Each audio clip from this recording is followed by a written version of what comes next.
हिंदी साहित्य की कहानियों के चैनल में आपका स्वागत है। नमस्कार, मैं हूं सीमा सिंह।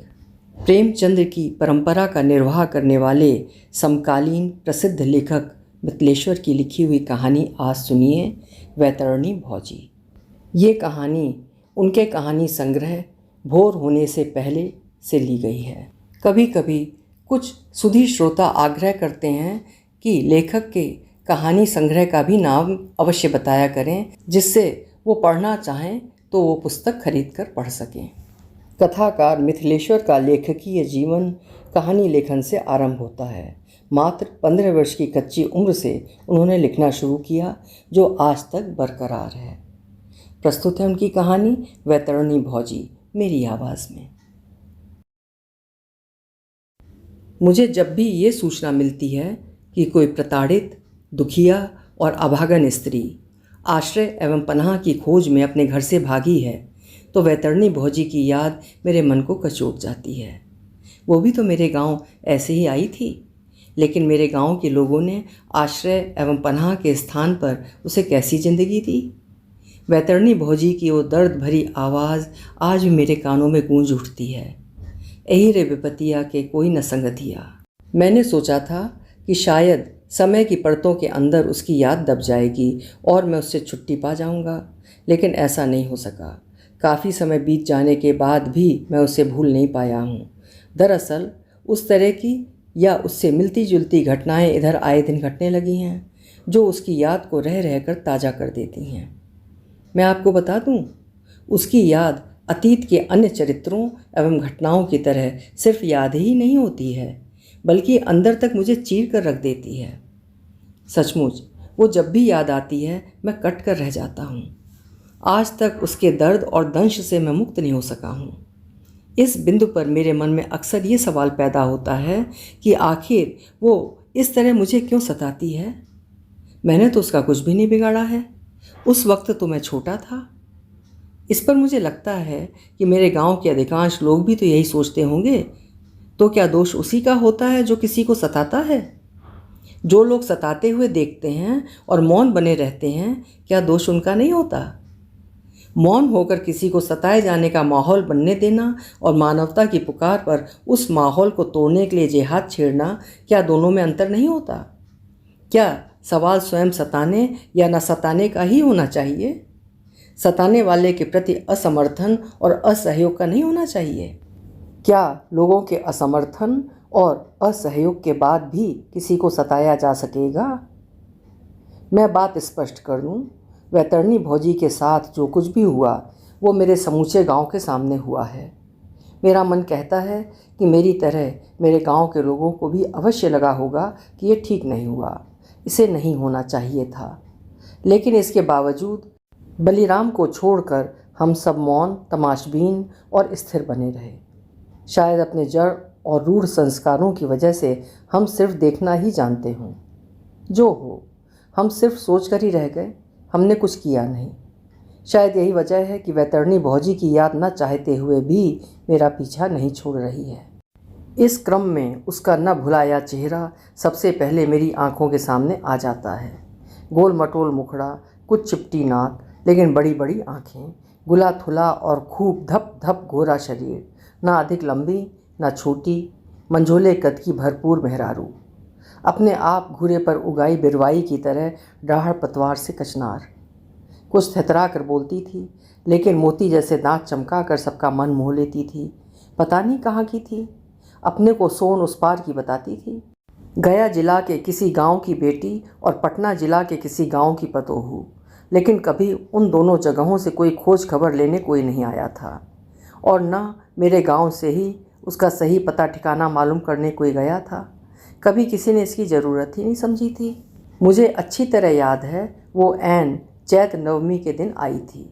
उस वक्त मैं छोटा था, लेकिन इतना छोटा नहीं कि कुछ जान न सकूं। आरा से हसन बाज़ार आने के बाद खेतों के बीच होकर जो पगडंडी मेरे गांव आती है, उसी पर बैठी वो रो रही थी। गांव से बाज़ार जाने वाले और बाज़ार से गांव आने वाले लोगों ने उसे देखा था। फिर समत के धुएं की तरह समूचे गांव में एक खबर फैल गई थी कि आन गांव की एक जवान मेहरारू गांव के सिवान के बाहर बाजार के रास्ते पर बैठी रो रही है।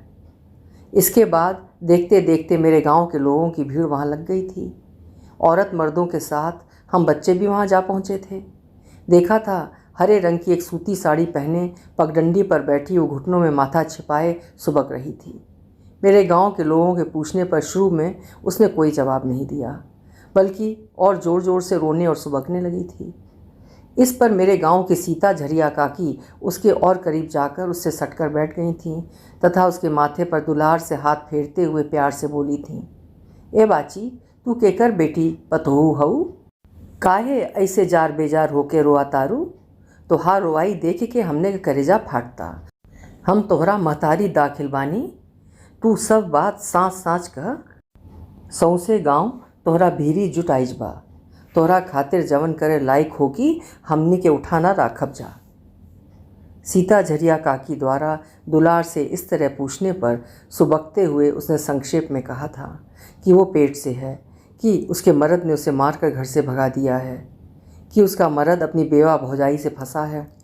कहता है कि उसका पेट उसका नहीं किसी दूसरे का है। लाख क्रिया कसम खाने पर भी नहीं मानता कि इस हालत में नैहर जाकर वो कौन मुंह दिखाए, कि जहर माहौर खाकर या कहीं डूब धंसकर जान देने के लिए वो निकली है। मैंने अनुभव किया था। उसकी बात सुनते ही मेरे गांव वालों की सहानुभूति एकाएक उस पर से उठ चली थी। लोग आपस में कानाफूसी करने लगे थे तथा एक दूसरे को चिकोट काटते हुए लुत्फ लेने लगे थे। मैं उस दिन से लेकर आज तक ये नहीं समझ सका हूँ कि इस औरत की बात पर लोगों ने विश्वास क्यों नहीं किया था। उसी वक्त लोगों को आपस में बतियाते हुए मैंने सुना था, तिरिया चरित्र कर रही है, खिलाड़ औरत नहीं रहती तो मर्द इसे घर से निकालता ही क्यों, खूब खेली खाई मालूम पड़ती है। सीता झरिया काकी की तरह सिर्फ 2-4 लोगों ने ही उसकी इस बात पर विश्वास किया था, लेकिन यह भी मुझे विश्वास नहीं, विश्वास का नाटक ही लगा था, क्योंकि उस विश्वास की कोई परिणति देखने को नहीं मिली थी। अब उससे पूछा गया था, दूसरी शादी करोगी? जवाब में उसने माथा हिलाकर नकारते हुए कहा था, नहीं। इस पर लोगों ने पूछा था, बिना शादी के कैसे रहोगी? अभी तो पूरी ज़िंदगी बाकी है। किसी की जोरू बन के उसके घर बैठ जा, इसी में कल्याण है। उसने फिर कहा था, नहीं, कुटावन पिसावन और चौका बर्तन करके गुजर कर लूँगी। लेकिन उसकी ये बात लोगों को नहीं जची थी। मैं ये बात स्पष्ट कर देना चाहता हूँ कि मेरे गांव की धारणा के अंतर्गत कोई औरत स्वतंत्र हो ही नहीं सकती। बचपन में उसे पिता के अधीन, जवानी में पति के अधीन तथा बुढ़ापे में पुत्र के अधीन जीना होता है। यही सनातन परंपरा है। वो औरत इस परंपरा के विरुद्ध जीना चाहती थी, इसीलिए समस्या ये खड़ी हो गई थी कि गांव में वो रहेगी किसके यहाँ, कौन उसे रखेगा। अगर वो पेट से नहीं रहती तो बात दूसरी होती। अब तो बिना ब्याहे उस जैसी पाठा जवान गाभिन औरत को अपने घर रखना समूचे गांव का निशाना बनना था। ये किसी नए आदमी के लिए संभव नहीं था। अपनी जात बिरादरी का छटुआ, अलग ढफली, अलग राग लापने वाले जगराम के लिए ही संभव था। इससे पहले भी भाग कर आई 2 लुगाइयों को उसने मेहरारू बनाकर रखा था, लेकिन उसकी हरकतों से तंग आकर वे उसके यहाँ से भी भाग गई थीं। ये खबर सुनकर कि पुनः एक भागी हुई लुगाई आई है, वो तत्काल घटनास्थल पर आ जमा था। उसके आते ही गांव के लोगों के बीच एक नई लहर दौड़ गई थी, विशेषकर गांव के मंचलों के बीच। लोग उसे नए सिरे से समझाने लगे थे तथा अपनी बात मनवाने के लिए दृढ़ होते गए थे। वो देर तक उस प्रस्ताव को नकारती रही थी, लेकिन उस अकेली और असहाय औरत को अंततः गांव के सामूहिक निर्णय के समक्ष घुटने टेकने पड़े थे। इसे ही दूसरे शब्दों में मैं यूँ कहूँगा कि गांव के मंचलों ने जगराम की मेहरारू बनकर जीने के लिए उसे बाध्य कर दिया था। उस वक्त जगराम ने भी कहा था, एक जनमेहा की तरह रखूँगा तुझे। गांव के सामने क्रिया खाता हूँ कि अगर पहली ब्याही से तुझे कम समझा तो मेरी पैदाइश में फ़र्क। इसके बाद मन न रहते हुए भी वो औरत जगराम के खूंटे जा बंधी थी। मैं उस वक्त बच्चा था, इसलिए ये नहीं जान सका था कि उस औरत को अकेले क्यों नहीं रहने दिया गया था। अपनी इच्छा के अनुसार कुटावन पिसावन या चौका बर्तन करके वो गुजर बसर कर लेती।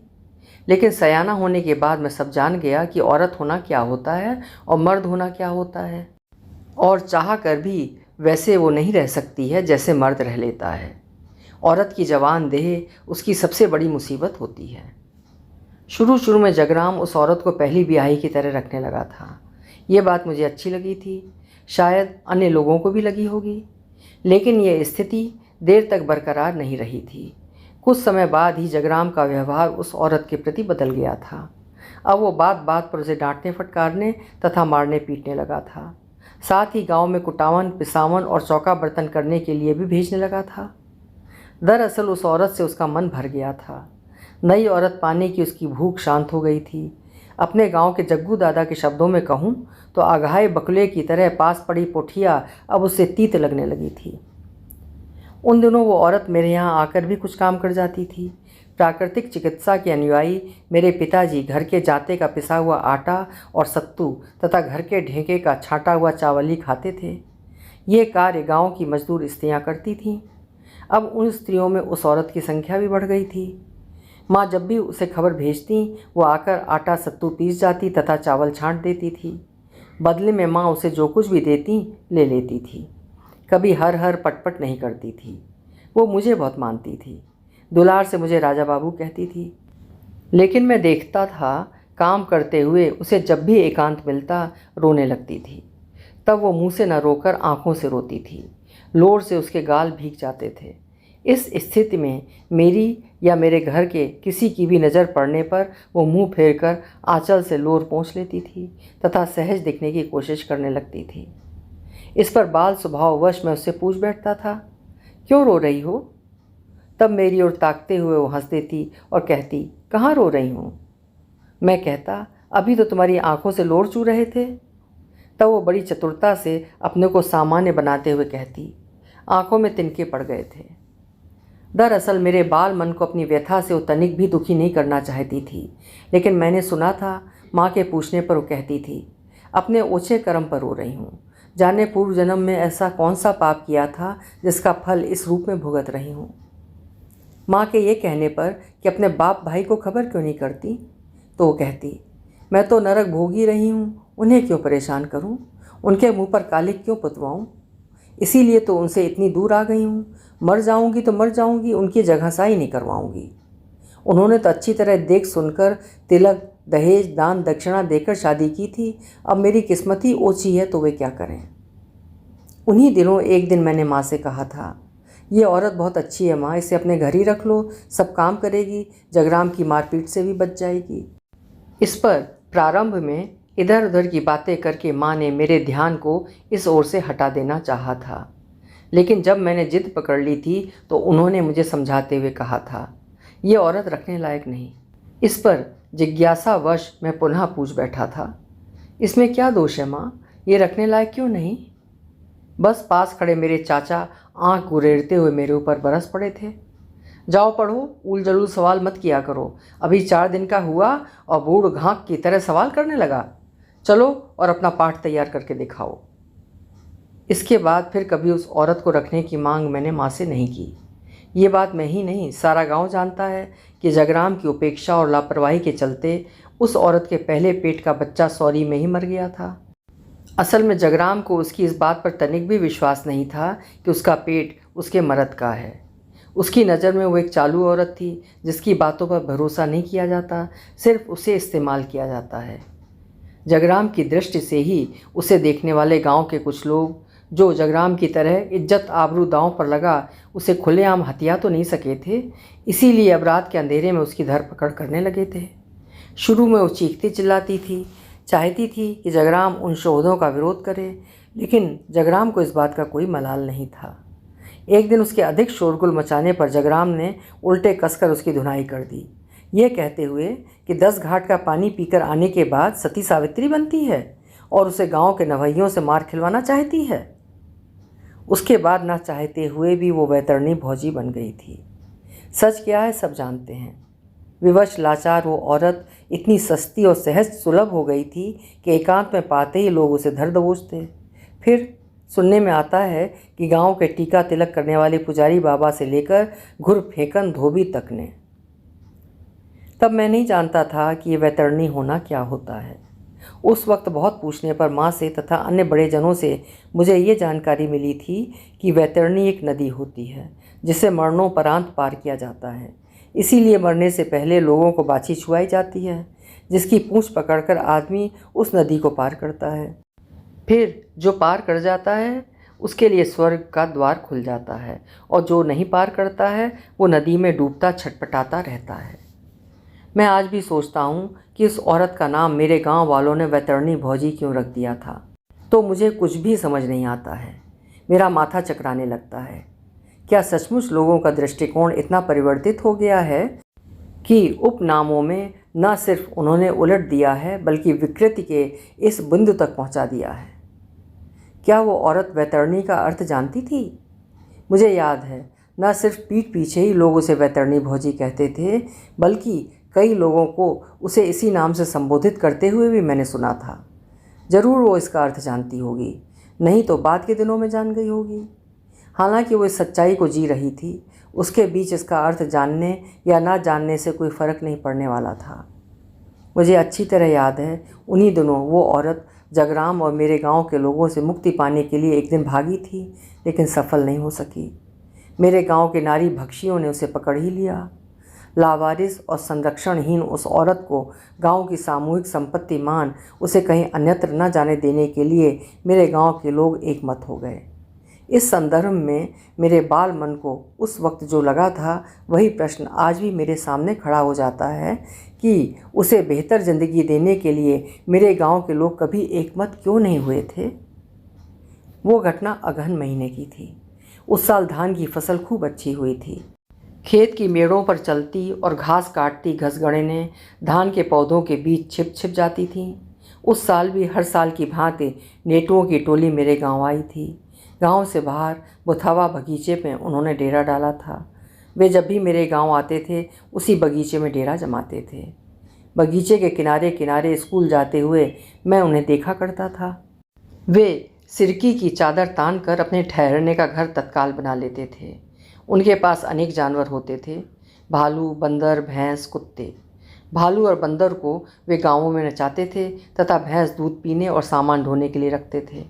उनके कुत्ते शिकारी होते थे। अपने कुत्तों की सहायता से वे सियार, लोमड़ी, नेवला, घड़रोज आदि जानवरों का शिकार करते थे और उनका मांस खाते थे। उनकी महिलाएं घघरा पहनती थीं। उनमें से कुछ गांवों में जाकर गोदना गोदने का काम करती थीं और कुछ सोहर गाकर भीख मांगती थीं। वे गठीली होती थीं। उनमें से कुछ बहुत सुंदर भी दिखती थीं। नहीं लगता कि वे नेटुवाइन या गधेड़न हैं। वैसी औरतों के बारे में मेरे गांव के लोगों का कहना था कि वे अच्छे घरों की हैं, नेटुओं के साथ भागकर नेटुवाइन बन गई हैं। राम जाने सच क्या है। वैसे उस समय मेरे गांव की बहू बेटियों पर इस बात की सख्त हिदायत थी कि वे नेटुओं के सामने ना आएं। और नेटुए, वे तो किसी न किसी बहाने गांव में आते रहते थे। कभी बंदर या भालू नचाने, तो कभी कोई अन्य तमाशा दिखाने, तो कभी शहद या घी बेचने। मेरे गांव वाले उन्हें खलीफा या ओस्ताज कहते थे। वे अधिकतर लुंगी और बनियान पहने होते थे, लुंगी का फेटा पीछे बांधे हुए, घुटनों तक लुंगी उठी, गले में ताबीज़, हाथ पांव की कसी हुई मांसपेशियाँ। उनका बदन कसरती होता था। वे कुश्तियाँ लड़ते थे, खूब दंड किया करते थे। उनकी जुल्फियों से तेल चूता रहता था। मेरे गांव वालों की नज़र में वे चोर, उचक्के और लड़की भगाने वाले समझे जाते थे।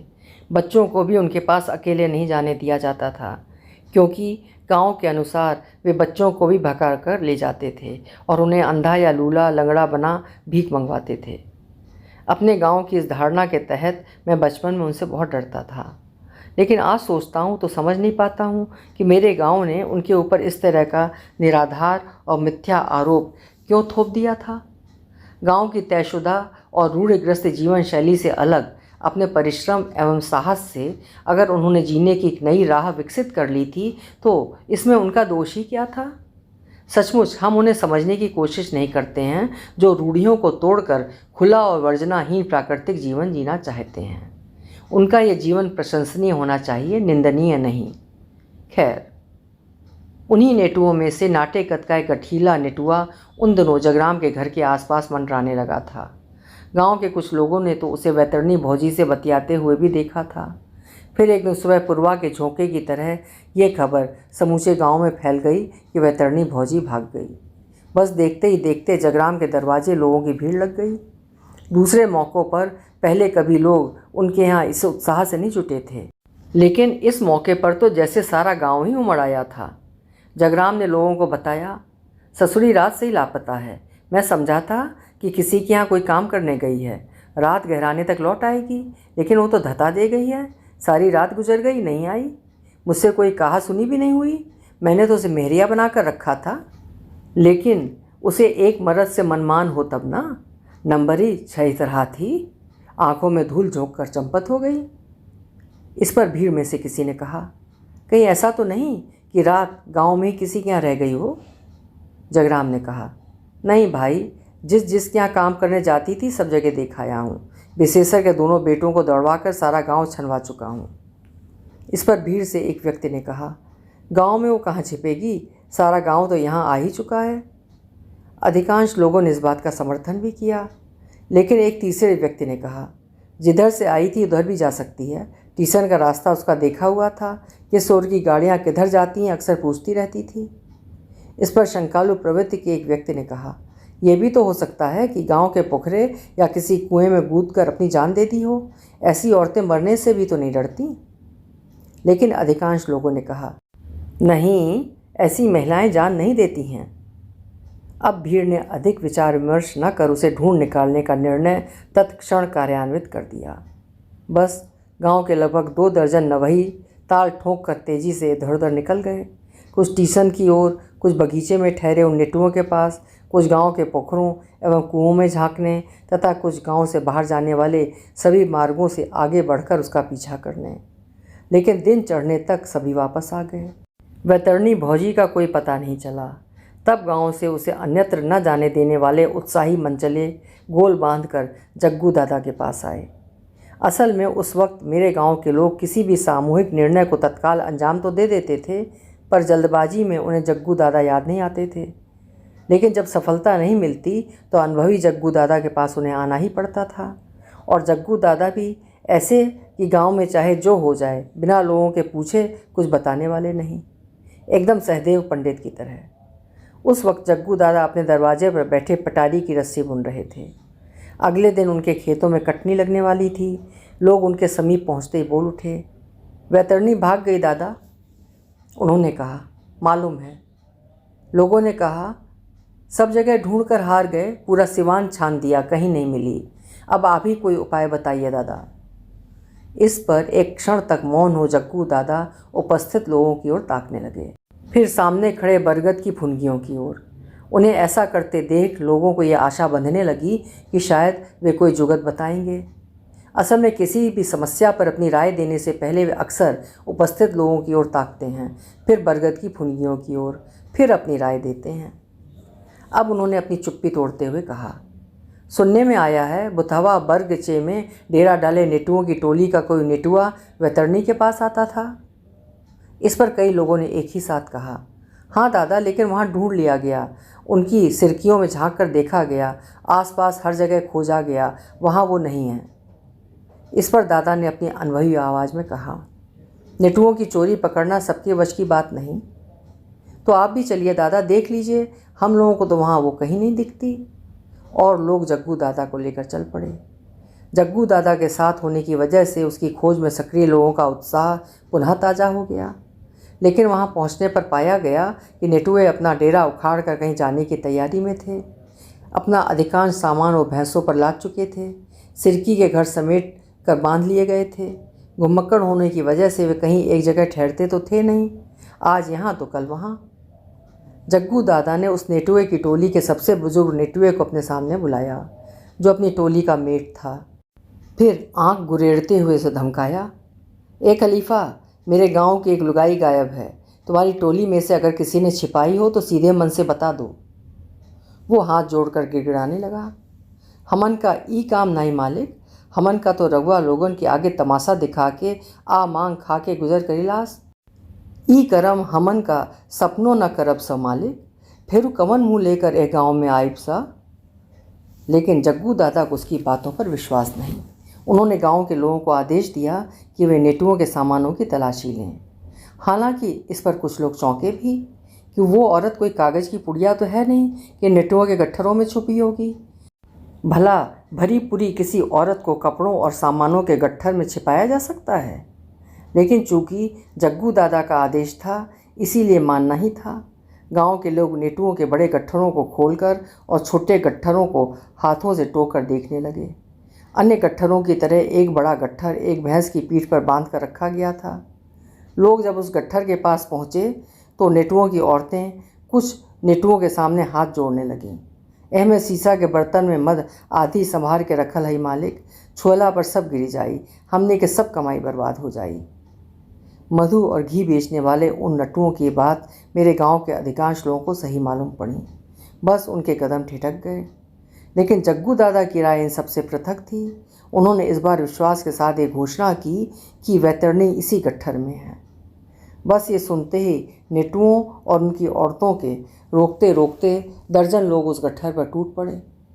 फिर उस गट्ठर को खुलते ही देखकर सभी दंग रह गए कि वैतरणी उकड़ू होकर उसी गट्ठर के बीच बैठी थी और डर से थरथर काँप रही थी। वैतरणी को देखते ही लोग उछलने कूदने लगे तथा नेटुओं पर बरसने लगे। मारो सालों को, पकड़ो, इनके सभी सामान छीन लो, इनकी सिरकियों को जला डालो। लेकिन जग्गू दादा ने उन्हें रोक दिया और पुनः उस मेट नेटुए को बुलाकर कहा, तबर तो तुमने झांसा दे दिया खलीफा, लेकिन अबर झांसा देगा तो फिर खैर नहीं।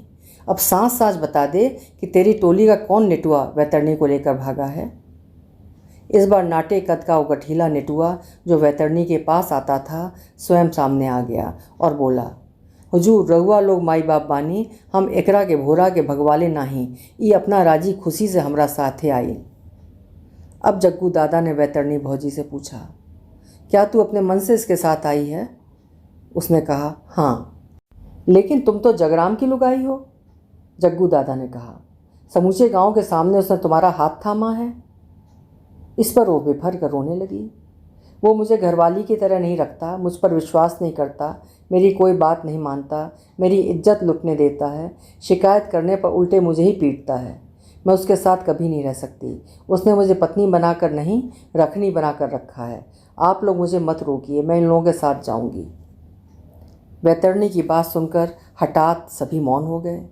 जगराम ने वैतरणी को फुअर पातर कहते हुए उसके आरोपों को मिथ्या साबित किया, पर एक क्षण के लिए गांव के लोग ये समझ नहीं पाए कि इस स्थिति में क्या किया जाए। जग्गू दादा को लोगों का ये असमंजस समझते देर न लगी। उन्होंने घोषणा के से स्वर में कहा, जगराम से शादी के बाद ये औरत पूरे गांव की इज्जत हो गई है। इसके इस तरह जाने से गांव की नाक कट जाएगी। हम इसे नहीं जाने देंगे। किसके यहाँ मर्द मेहरारू के झगड़े नहीं होते। और जग्गू दादा ने नेटुओं को धमकाया, जहाँ जाना हो जल्दी भागो यहाँ से, नहीं तो जो भी आकी बाकी है सब पूरी हो जाएगी। उसके बाद नेटुए अपने गंतव्य की ओर चल पड़े थे तथा गांव के लोगों ने हर्षोल्लास से उछलते कूदते पुनः वैतरणी भौजी को जगराम के खूंटे लाकर बांध दिया था। वो हेराई गाय की तरह थी जिसे खोजी चरवाहों ने आखिर पकड़ ही लिया था। इस घटना को लेकर जग्गू दादा की अनुभवी सूझबूझ और उनके बेबाक निर्णय की सराहना मुक्त कंठ से पूरे गांव में हुई थी।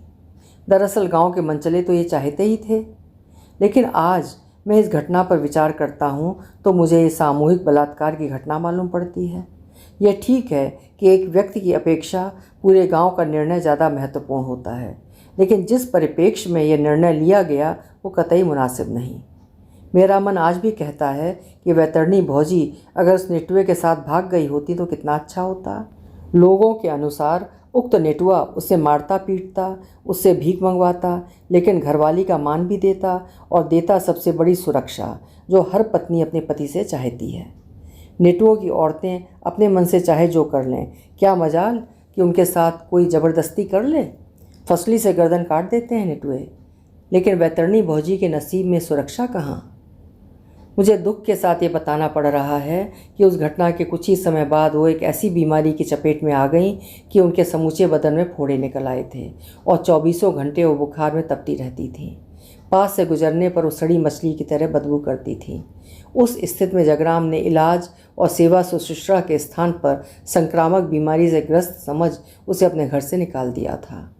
तब वो जगराम के घर के बाहर नीम के पेड़ के नीचे पड़ी करहाती रहती और ये कहते हुए निरंतर बिलखती रहती थी, यही विपतिया के कोई न संगतिया। उसे इस स्थिति में सबने देखा, कुछ देखकर मौन रह गए, कुछ ने कहा जैसी करनी वैसी भरनी। लेकिन बलीराम की राय सबसे भिन्न थी। अगर किसी ने उसके लिए आवाज़ उठाई तो बलीराम ने। एक पैर से कुछ कमज़ोर, ढकच कर चलने वाला बलीराम उस वक्त मेरे गांव में नए कार्यों का प्रणेता था। हालांकि गांव के बुजुर्गों की नज़र में वो झगड़ा लगावन और रार बेसहाने वाला था। जग्गू दादा के शब्दों में तो नंबरी तिरछोल था। वैसे वे कभी कभी उसे करैत भी कहते थे, गेहुअन से भी अधिक विषैला। उनके अनुसार तो एक पाँव का लंगड़ा होकर ऐसा डंक मारता है, दोनों पाँव साबुत होते तो पूरे गांव को जला देता। लेकिन इसके बावजूद गांव के नवही उसके साथ थे, इसीलिए उसकी उठाई आवाज़ नक्कार खाने में तूती की आवाज़ न होकर गांव की ठहरी हुई ज़िंदगी पर भूकंप होती थी। मुसन की बेवा को उसने ही आवाज़ उठाकर हिस्सा दिलवाया था। आम रास्ते पर मकान बना रहे घर भरन को गांव बिटोर कर उसने ही रोका था। अंधे सरजू का कहीं ब्याह नहीं हो रहा था तो अगुवाई करके उसने ही उसका घर बसवाया था और उसके अथक परिश्रम से ही मेरे गांव के मध्य विद्यालय खुल सका था। मैं आपको बता दूं, जगराम का घर गांव के इस छोर पर है तो बलीराम का उस छोर पर।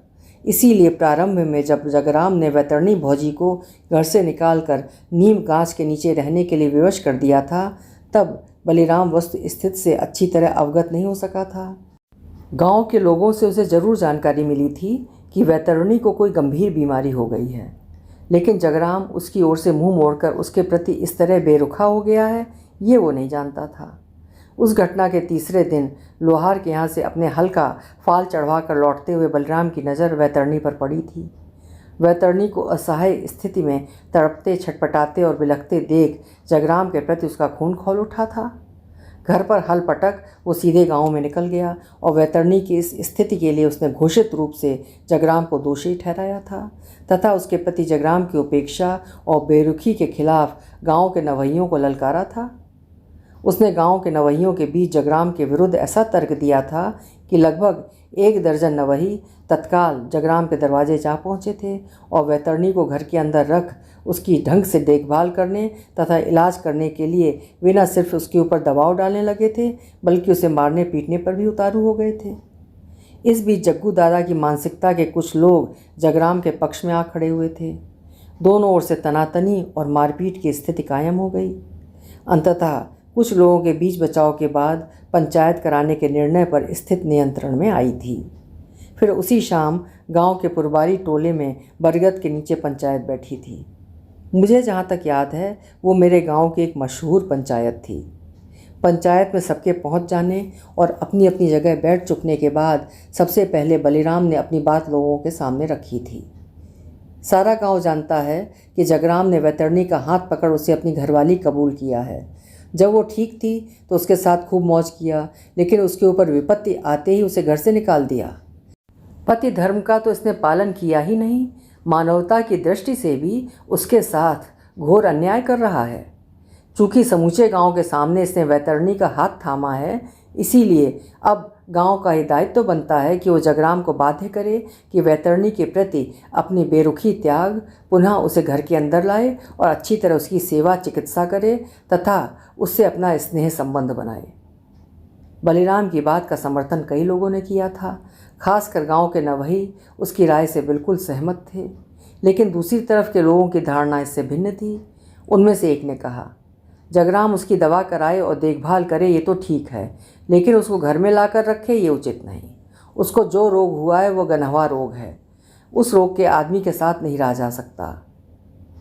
इस बात से शह पाकर उस पक्ष के एक दूसरे व्यक्ति ने कहा, इसी गांव में हरकू के पिता झगरू को कोढ़ की बीमारी हो गई थी तो उसे घर के बाहर रखा गया था। टीबी के मरीज को घर से बाहर रखा जाता है। वैतरणी भी छूत की बीमारी के चपेट में आई है, उसे जगराम घर से बाहर न रखे तो क्या करे। अब इस बात के समर्थन में एक तीसरे व्यक्ति ने कहा, अरे उसने पूर्व जन्म में जैसा किया था उसी का फल भोग रही है, इसमें बेचारे जगराम का क्या दोष। इस पर उस पक्ष के एक चौथे व्यक्ति ने नहले पर दहला जमाया था। वो ऐसी औरत नहीं कि उस पर इस तरह पंचायत की जाए, कई घाट का पानी पी कर आई है। इस गांव के नवैयों को भी बिगाड़ चली है। अच्छी ही रहती तो पति उसे घर से निकालता ही क्यों। लेकिन बलीराम और उसके साथी इन बातों से सहमत नहीं थे। उनके अनुसार तो इन बातों से जगराम को बढ़ावा ही दिया जा रहा था। वे इस बात का विरोध करने लगे थे। इस बीच जगराम से भी पूछा गया। इस पर छाती पीटते हुए उसने कहना शुरू किया, भगवान की कसम, जो मैंने उसे घर से निकाला हो, छूत की बीमारी के चलते ही उसे अलग रख रहा हूँ, लेकिन बराबर उसकी देखभाल करता हूँ। कस्बे के मुखर्जी बाबू से दवा ला कर दिया हूँ। मेरी देह गल जाएगी अगर उसके साथ धोखा करूँगा। गाल बजाने वाले क्या जानेंगे जोरू का दर्द। जब से वो गिरी है ना मैं ढंग से खा पाया हूँ ना सो पाया हूँ। और जगराम ने घड़ियाली आंसू बहाकर सबको चकित कर दिया था। अंत में पंचायत का ये निर्णय हुआ कि जगराम भले ही उसे अपने घर में ना रखे, लेकिन अच्छी तरह से उसकी देखभाल करे, उसका इलाज कराए और उसके साथ पूर्ववत अपना स्नेह संबंध बनाए रखे। दूसरे दिन गांव को दिखाने के लिए जगराम ने कस्बे के एक डॉक्टर को बुलाकर वैतरणी को दिखा दिया था और उसके इर्द गिर्द डोलता नजर आया था। लेकिन ये उसका सिर्फ दिखावा मात्र था। उसके बाद फिर वैतरणी के प्रति उसकी वही उदासीनता और बेरुखी। जगराम का ये नाटक देख उन्हीं दिनों मैंने ये जाना था कि किसी के प्रति लगाव और स्नेह संबंध की भावना बाहरी दबाव के तहत विकसित नहीं की जा सकती। साथ ही ये भी कि सिर्फ देह संबंध के आधार पर ही पति पत्नी का संबंध नहीं बनता। इस संबंध की सार्थकता और व्याप्ति देह संबंध से परे जाने में ही होती है। वैतरणी उसी तरह कराहती, छटपटाती और बिलखती रही। लेकिन उस पंचायत के बाद फिर उसको लेकर कोई पंचायत नहीं हुई। मेरे जानते गांव का कोई भी ऐसा व्यक्ति नहीं होगा जिसने उसके रोने कलपने की आवाज़ नहीं सुनी होगी। सबने उसकी आवाज़ सुनी, सबने उसकी दशा देखी, लेकिन हुआ वही जो जगराम चाहता था। जगराम को फिर किसी लुगाई को बजाने के लिए स्वतंत्र छोड़ वो सदा सदा के लिए चली गई। लेकिन उसकी वो आवाज़ आज तक मेरा पीछा नहीं छोड़ सकी है। यही रे विपतिया के कोई न संगतिया। अभी आप सुन रहे थे वरिष्ठ साहित्यकार मिथिलेश्वर जी की लिखी हुई एक मार्मिक कहानी वैतरणी भौजी। स्त्री को स्वतंत्रता से जीने का अधिकार समाज कभी देना ही नहीं चाहता। भारतीय ग्रामीण समाज के इस कटु सच से आपको रूबरू कराती ये कहानी आशा है पसंद आई होगी। पसंद आई हो तो कहानी को लाइक और शेयर करिएगा, और चैनल को अभी तक सब्सक्राइब ना किया हो तो साहित्य की श्रेष्ठ कहानियाँ सुनते रहने के लिए चैनल भी सब्सक्राइब जरूर कर लीजिएगा। धन्यवाद।